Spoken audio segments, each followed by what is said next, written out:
You were trained to misunderstand intelligence on purpose, not by accident, by design. They taught you intelligence is grades, degrees, vocabulary, memory, speed. They told you smart men win because they know more. That lie kept you obedient. Because intelligence has never been about information. Information is cheap. Information is everywhere. Information is powerless without position. Real intelligence is where you stand inside hierarchy. Not what you know, not what you believe, not how clever you sound, where you stand. Two men can hold the same facts. One commands, the other obeys. The difference is not IQ, it is positional awareness. Intelligence begins the moment you realize hierarchy moves before logic, before fairness, before truth. Crowds don't reward correctness, they reward stability. They align with men who don't leak, men who don't react, men who don't explain.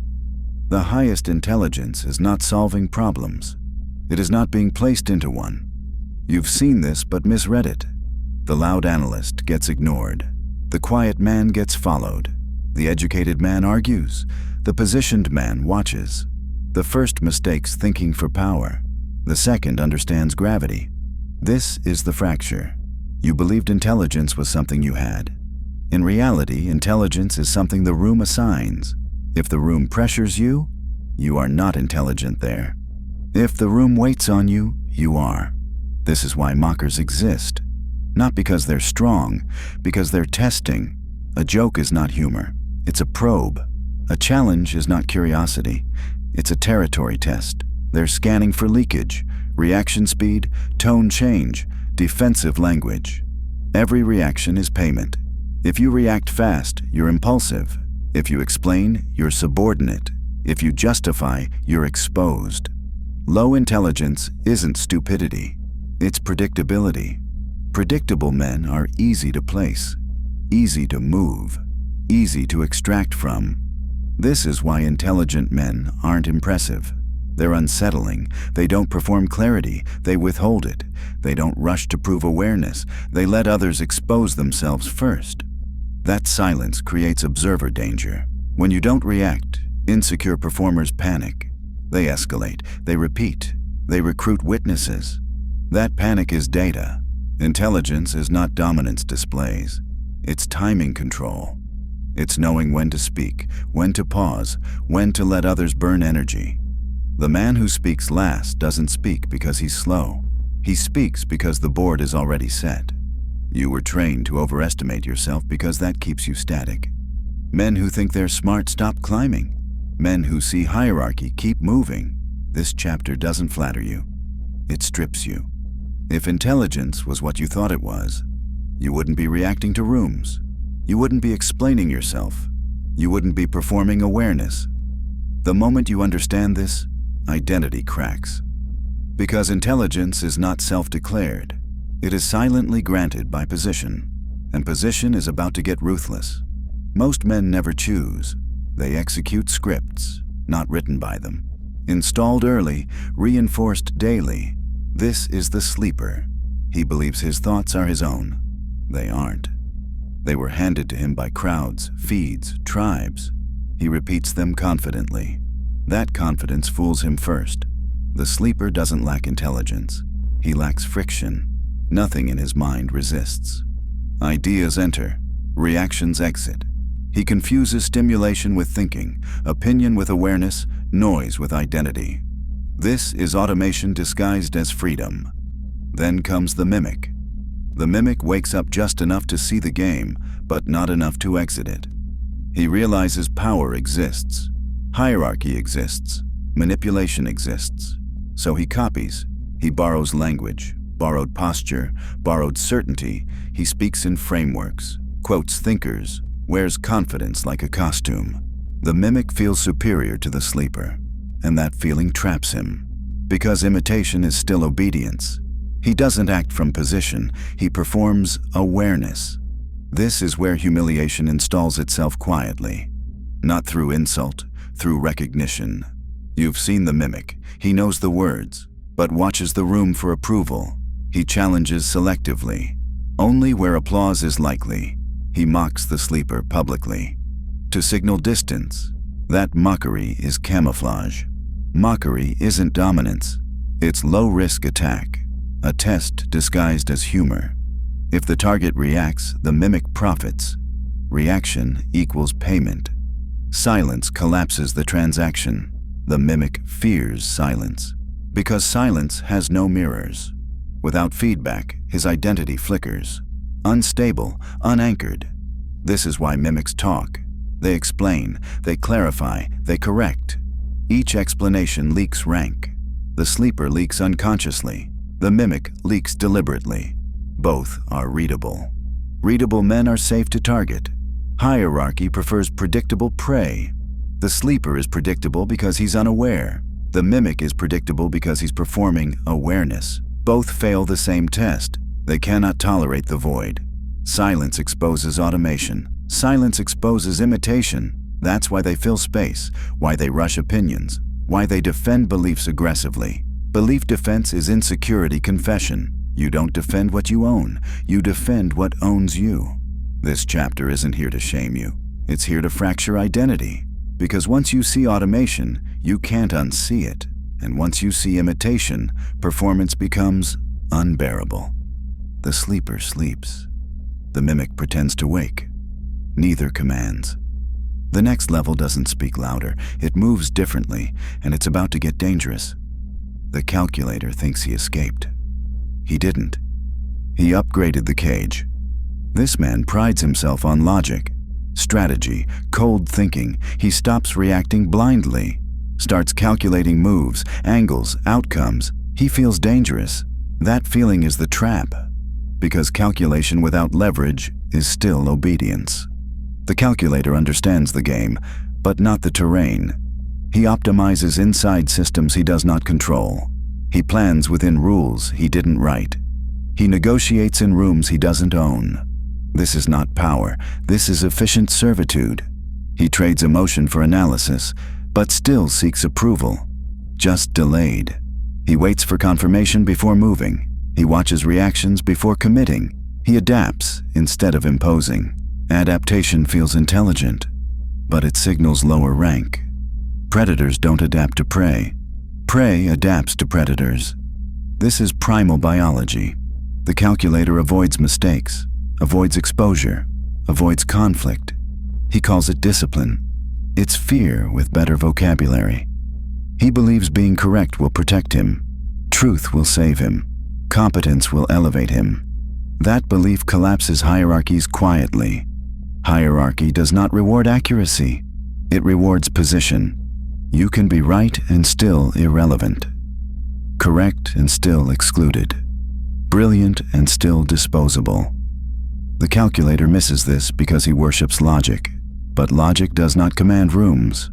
Presence does. Calculation creates delay.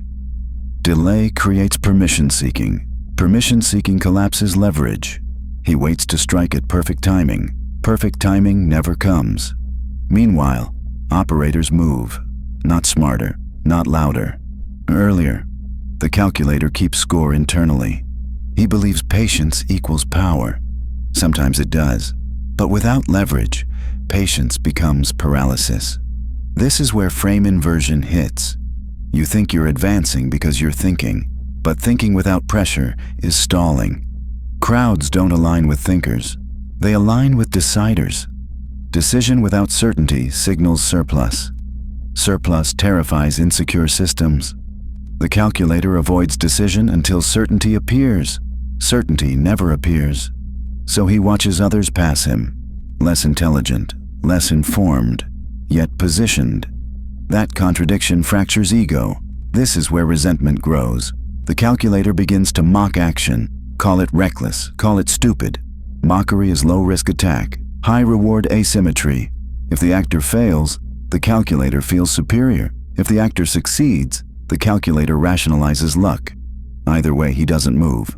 This is narcissist panic in slow motion, the mind protecting identity from collapse. But power does not wait for identity comfort. Power selects movers. The calculator's final failure is this. He explains instead of acts. Explanation is validation-seeking disguised as clarity. It invites debate. Debate drains momentum. Momentum creates gravity. Gravity bends crowds. Calculation without momentum is noise. This chapter exists to kill a comforting lie. Being smart is not enough. Awareness without leverage is still submission. Thinking without movement is still obedience. The next level abandons calculation as identity. It uses calculation as a tool, not a shelter. And that shift will feel violent. The operator does not think louder. He moves cleaner. This is where intelligence becomes visible. Not through words, through timing. The operator understands one law the calculator misses. Public arenas are extraction zones. Every room wants something from you. Reaction, energy, attention, validation. Most men pay without noticing. The operator does not. He denies extraction. This is not passivity. It is control. Reaction is status leakage. Every laugh too fast, every defense too eager, every explanation too long. Leakage marks position. The operator seals leaks. He controls his nervous system first. Not to be calm, to be unreadable. Unreadable men break prediction. Prediction failure creates hesitation. Hesitation shifts hierarchy. This is arena control. The operator enters rooms already ranked internally. He does not scan for approval. He does not adjust to mood. Adjustment signals lower gravity. Instead, the room adjusts to him. Not because he dominates loudly, because he occupies without permission. This is primal biology. Animals do not ask where they belong. They hold space. The operator understands silence as pressure, not absence. Silence removes data. No data means no targeting. No targeting forces caution. Caution looks like respect. Crowds do not align with fairness. They align with stability. The operator is stable. He does not rush jokes. He does not fill gaps. He does not explain intent. Intent explained becomes negotiable. Intent withheld becomes threat. This is frame inversion. Others perform competence. The operator performs nothing. Performance is for insecure systems. Operators deny the stage. This triggers narcissist panic around him. Performers escalate. They joke louder, probe harder, low-risk attacks, high-reward asymmetry. They want reaction. Reaction feeds their nervous system. The operator starves it. This is judo pull without movement. They push. He does not resist. Their momentum exposes imbalance. Crowds notice, not consciously, biologically. Effort leaks weakness. The operator remains still. Stillness creates observer gravity. Eyes return to him without command. He becomes reference. This is extraction denial. He does not give emotion for free. He does not donate attention. He does not clarify for comfort. Comfort collapses hierarchy. The operator allows discomfort to exist. Discomfort forces others to reveal rank. Who fills silence? Who explains? Who jokes? Those behaviors confess insecurity. The operator stores this information. Information without exposure. Exposure is weakness. Visibility without reaction is power. This is the intelligence shift. Not smarter thoughts, cleaner behavior. The operator does not win arguments. He ends games by refusing participation. He does not chase position. Position forms around him. This chapter marks the turn. From internal intelligence to environmental dominance. From calculation to control. The next level will go further. Because the operator still acts inside arenas. The next intelligence builds the arena itself. The puppeteer does not move pieces. He moves perspective. This is where intelligence leaves the board. Most men still think power is action, response, dominance displays. They are wrong. The puppeteer understands a deeper law. The one who observes controls the one who reacts. Reaction places you inside the game. Observation removes you from it. This is the axis shift, from participant to environment. The puppeteer does not engage immediately. He delays. Delay is not hesitation. Delay is pressure. Pressure exposes structure. When silence stretches, systems panic. People expect response. They rely on feedback to locate themselves. Remove feedback, and identity destabilizes. This is primal biology. Nervous systems seek orientation. Silence removes reference points. Without reference, insecurity leaks. The puppeteer watches the leaks. Who fills the gap first? Who jokes to regulate tension? Who escalates volume? Who recruits witnesses? These are not personalities, they are confessions. The insecure performer cannot tolerate the void. The void erases him, so he performs harder. Mockery increases, accusations sharpen, energy spikes. This is narcissist panic, not anger, fear. Fear of losing relevance. The puppeteer does nothing. No defense, no clarification, no counterattack. This is attention withdrawal. Attention is fuel. Remove fuel, and performance collapses. The crowd senses it, not intellectually, biologically. Effort appears where ease should exist. The performer looks expensive. The puppeteer looks contained. Crowds align with containment. This is gravity shift psychology. The room begins orienting around the unmoved. Eyes return to the puppeteer. Not because he spoke, because he didn't. This is observer danger. Visibility without exposure, the most dangerous position in hierarchy. The puppeteer now sees clearly. Who seeks approval? Who waits? Who mirrors power? Who panics under silence? This is territory mapping. No confrontation required. Silence is the blade. The more others push, the more they reveal trajectory. This is judo pull. Their force carries them forward, into contradiction, into overreach, into self-exposure. The puppeteer never attacks. Attack creates resistance. Resistance restores balance. Instead, he lets imbalance grow. Eventually, the system corrects itself. Crowds protect stability. They distance from volatility. The performer becomes the weak node. Weak nodes get isolated. The puppeteer did nothing. He simply refused regulation. This is ghosting dominance. Present but unreachable. Seen but ungrabbable. Systems built on extraction cannot touch him. Because there is nothing to extract, no reaction, no explanation, no validation. This is the turning point. The viewer no longer seeks to win, he seeks to watch. And once you see from the observer axis, you never rush to respond again, because the room speaks first. And it always tells you who is weak and who is dangerous. The architect does not compete. He designs what others are forced to play inside. This is the final inversion. Most men still think intelligence peaks at control, at influence, at manipulation. That is still inside the game. The architect exits the board entirely. He stops winning rounds. He builds environments where winning is automatic. This is not dominance. This is territory ownership. Predators fight over meat. Architects own the hunting grounds. The crowd mistakes visibility for power. The architect understands invisibility creates leverage. He does not argue rules. He writes conditions. This is system intelligence, not reaction, not charisma, not intimidation, structure. Systems decide behavior before choice appears. You think people choose. They respond to constraints. The architect studies this quietly. Who waits? Who reacts? Who needs validation to move? Need is the raw material. He builds corridors around it. This is extraction denial.